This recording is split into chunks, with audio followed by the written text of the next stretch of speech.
I want to start by telling you a quick story about how I ended up in this project management business.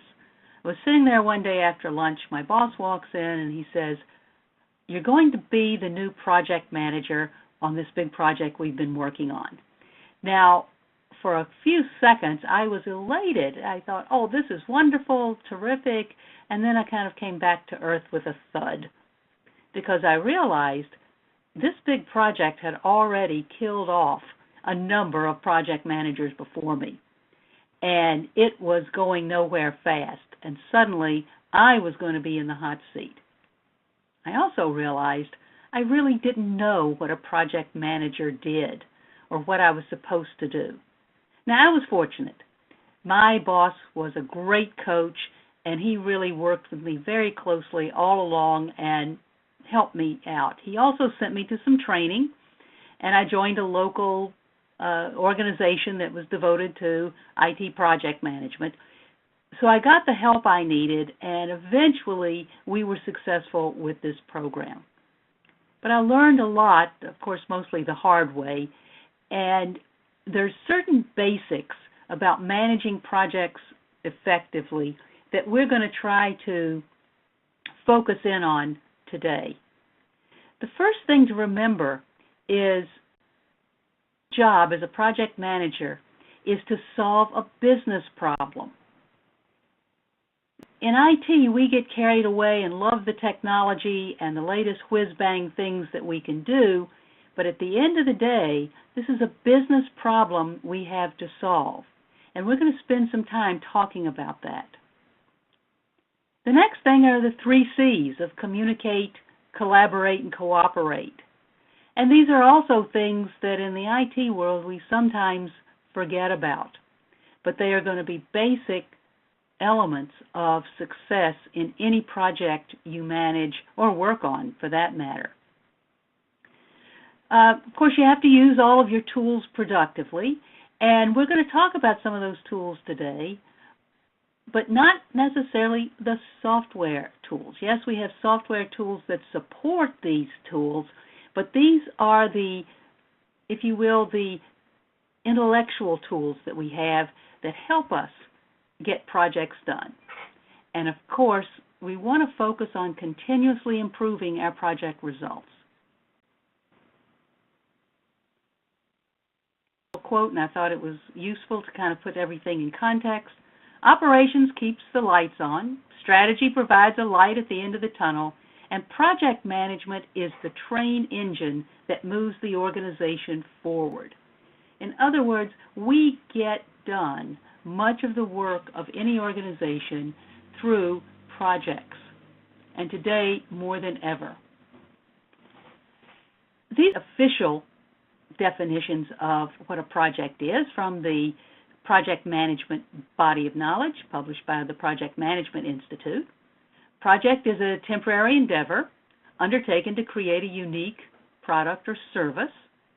It's temporary, it has defined beginning, middle, and end, and it's unique because we've never done this particular thing before.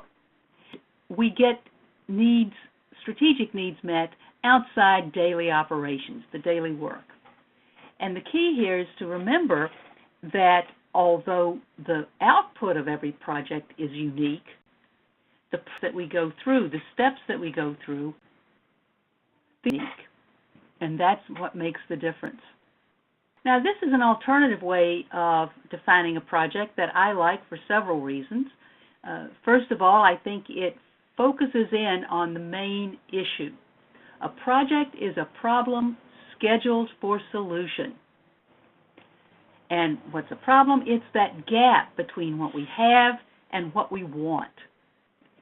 And it's defining that gap that will make the first step on your journey to a successful project. The project has some constraints, and we're going to drill down on some of these: budget, resources, quality, schedule, risk, scope. I've never worked on any project or heard about any project that had enough money, enough time, or enough people.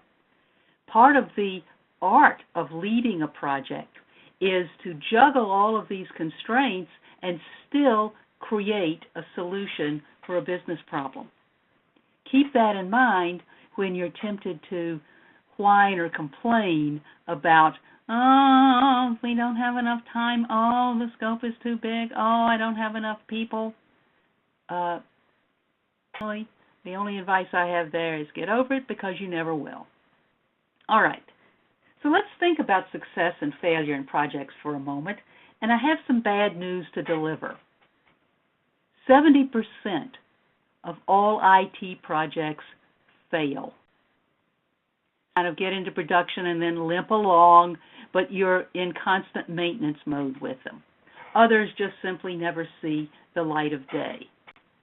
In fact, the group part of Oxford University to study this back in 2012, just a couple of years ago, and they found that especially on those big budget IT projects, $15 million and above, 15% of them actually threatened the company's existence. In other words, they had such an impact that the failure or the limping along business really put the future of the nation in jeopardy. I've seen these projects, I've worked around them, I've seen them firsthand. Half of them were over budget. A smaller percent were over time, and that's because very often those end dates are written in stone, no matter what else, and so we have to sacrifice a lot of things and go into crunch mode to try to bring the thing in. And here's another devastating statistic. 76% provide less value than promised. We overpromise, we underdeliver, and we often fail.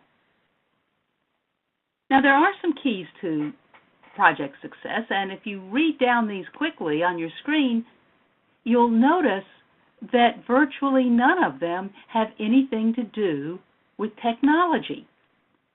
The reason projects fail have to do with people and process. People and process.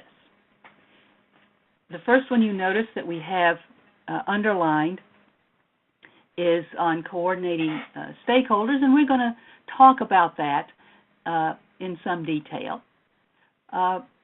Coming to what the success criteria are and coming to consensus on them, and that really is also related to the right requirements. And then there's that thing, initial over-optimism. Why is that a success factor? Well, I'll state it this way. I've been on a number of projects where I come to the end and I say, wow, if I'd known then when we started what I know now, I would have never attempted this. It's impossible. And so we have to have that attitude that, yes, we are going to accomplish this. We have to suspend that critic that sits on our shoulder and tells us this can't be done, this won't work, and we have to say, by golly, we're going to make this thing work. That over-optimism will carry us through the dark days of any project. We're going to spend some time on talking about objectives and requirements because this is where projects fail.